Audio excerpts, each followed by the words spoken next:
महादेव मुंडे हत्या प्रकरण सध्या बीडमध्ये गाजताना पाहायला मिळत आहेत आणि आता ज्ञानेश्वरी मुंडे ज्या आपल्या पतीच्या न्याय हक्कासाठी ज्यांनी आत्महत्येचा प्रयत्न केला त्या आता मुख्यमंत्र्यांना भेटण्यासाठी रवाना झाल्या तशी माहिती मिळते।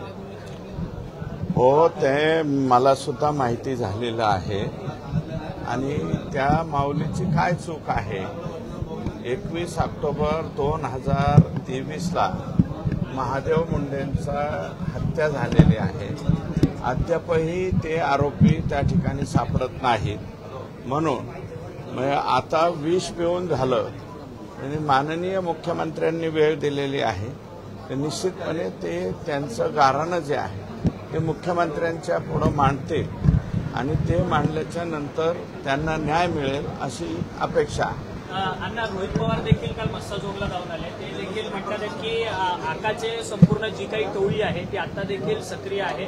आका जेलमधलं सगळं आपला कारभार हाकतो असं ते म्हणतात। तुम्ही देखील वारंवार सांगतात की मोबाईल सापडले, त्यांना फॅसिलिटी मिळतात आतमध्ये। हे याच्यावरती मी यापूर्वी बऱ्याच वेळा बोललेलो आहे, त्यामुळे आता बोलायचं नाही। परंतु जेलमधून एक स्पेशल फोन, आता तो फोन सुद्धा सापडलेला आहे आणि विनंती एकच राहील, मी मुख्यमंत्री महोदयांना भेटणार आहे की तो जो छोटा फोन जे आका वापरत होते त्या आकाने जो फोन वापरलेला आहे त्याचे डिटेल्स जर घेतले तर याच्यामधलं सगळं काही जे आहे ते बाहेर पडेल।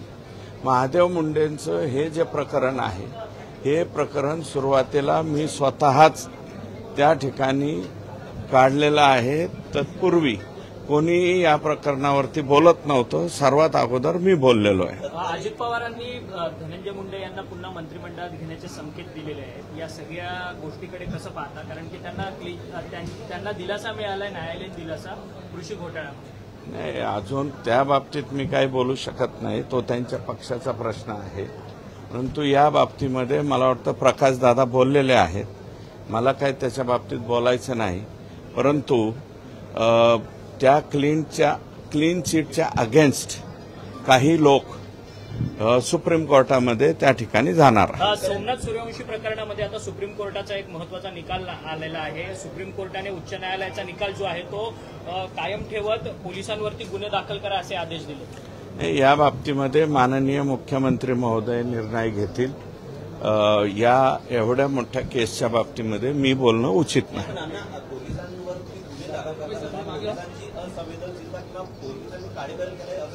हे प्रकरण फार बदलापूरच्या बाबतीतलं आहे, मोठं प्रकरण आहे। त्या बाबतीमध्ये माझ्यासारख्या छोट्या माणसांनी मी माननीय मुख्यमंत्री महोदयांकडे विनंती केलेली आहे। कृषी विभागातला एक घोटाळा नाही, एखाद्या घोटाळ्याच्या बाबतीतली क्लीन चिट मिळाली असते, परंतु मधल्या कालावधीतल्या एवढे मोठे प्रकरण त्याच्यामध्ये आहेत। एका प्रकरणात तुम्हाला एका खरेदीच्या बाबतीमध्ये निर्णय मिळाला असेल, परंतु तिथे खरेदी मोठ्या प्रमाणावरती झालेल्या आहे। डीबीटीचा जो निर्णय होता तो सुद्धा त्या ठिकाणी डावलून अनेक निर्णय त्या ठिकाणी घेण्यात आलेले आहेत। 78 कंपन्या स्थापन केलेल्या आहेत, ज्या अधिकाऱ्यांनीच स्थापन केल्या आणि MAIDC दाखवून त्यांच्याकडनंच खतं विकत घेऊन मोठ्या प्रमाणावरती महाराष्ट्रामध्ये खताचं लिंकिंग करण्याचं पाप हे मधल्या कालावधीमध्ये झालेलं आहे। या सगळ्याची स्वतंत्र SIT स्थापन करून चौकशी व्हावी अशा प्रकारची मागणी मी केलेली आहे।